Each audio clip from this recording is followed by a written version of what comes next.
We're going to start our work on rational expressions by talking about the ways that we multiply and divide them.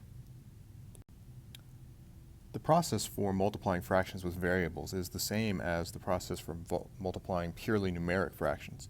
In theory, you multiply straight across and then simplify the result. However, in practice, it's often easier to try and simplify diagonally and vertically and then do the multiplication. We can use the rules for simplifying numeric fractions and the rules of exponents to simplify the expression we have here. Looking diagonally, we see that 25 and 10 are both divisible by 5, so we can do that. 25 divided by 5 is 5, and 10 divided by 5 is 2. Further, the rules of exponents here apply. We have 5x's on the bottom, and we have 4x's on the top. When we start canceling, we will run out of x's on the top, and we will have only one x left over on the bottom. Now let's look at the other diagonal. We see here that 9 and 6 are both divisible by 3, so we can divide those. 9 divided by 3 is 3, and 6 divided by 3 is 2. Further, we can also use the rules of exponents. We have 9y's on the top and 7y's on the bottom. So when we cancel, the y's on the bottom will be gone, and on the top we will have 2y's left over. Now that we've simplified as much as we can do the multiplication. 5 times 3 is 15. 2 times 2 is 4. That will be the numeric component of our result. For the variables, we have a y squared left over here. And for the x's, we have a single x left over in the bottom of the fraction. And there's our simplified expression. The second problem we can approach in a similar way, but notice that the initial problem here is division instead of multiplication. We can convert this into a multiplication problem by using the keep, change, flip rule. So keep the first fraction the same, change the operation to multiplication, and flip the second fraction. If we do that, we end up with the following. Keep the first fraction the same, change the operation to multiplication, and flip the second fraction.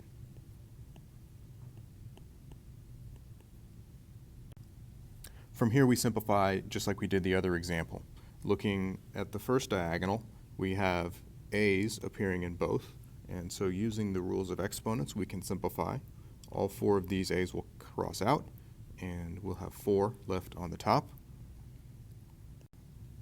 Looking at the other diagonal, we can perform the same operation. We see that 12 and 3 are both divisible by 3, and so we can simplify that. 12 divided by 3 is 4. 3 divided by 3 is 1. And then looking at the b's, the rules of exponents tell us that if we have 5 b's on the top and 2 b's on the bottom, the b's on the bottom will cancel off, and we'll be left with 3 b's on the top. Now that we've simplified, let's multiply. On the top we have a to the 4th times 4 times b to the 3rd. That's 4a to the 4th, b to the 3rd.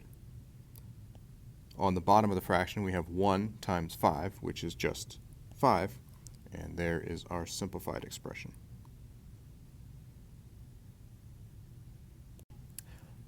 In this problem, the components of our rational expression look a little more complicated, but the process is going to be the same.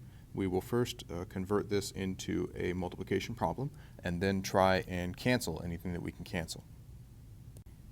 To convert to a multiplication problem, we will once again use keep, change, flip. So keep the first fraction,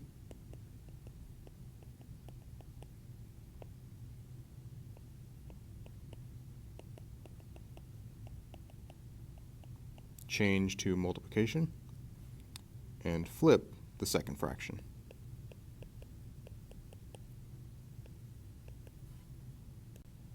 Now we can look diagonally and vertically to see if there are any expressions that we can cancel off.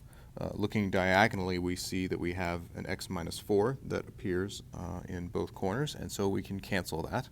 X minus 4 expression cancels. Similarly, we have an x plus 1 expression that appears in both the top and the bottom of this fraction. We can cancel that as well.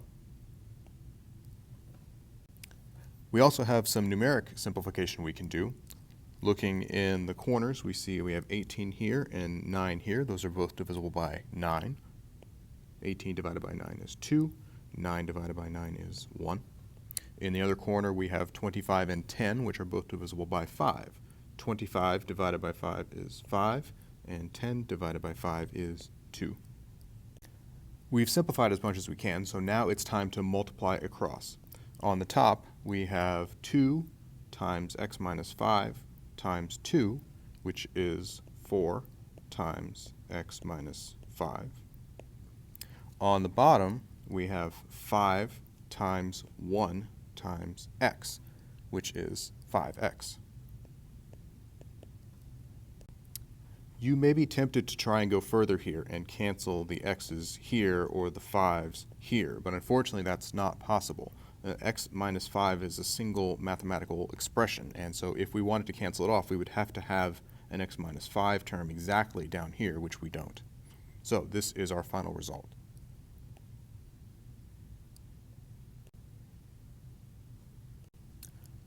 In this last example, we are once again given a more complicated expression to try and simplify. You might be tempted to try and cancel expressions like the x squared or maybe the 18 with the 2, but unfortunately those are not possible.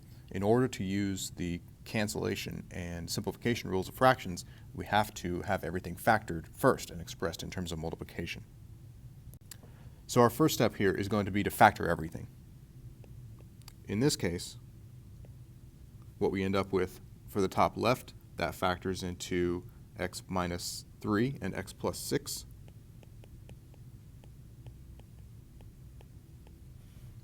On the bottom, there's no factoring that's possible. It's just x plus 2. On the top, we can factor a 2 out as our first step and be left with x squared minus 4.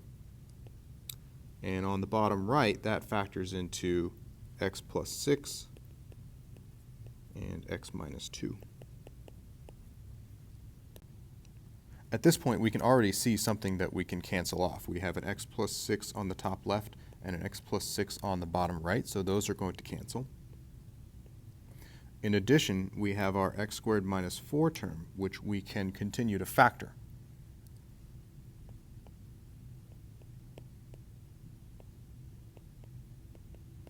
So that's our new first fraction. For the second fraction, we still have the 2.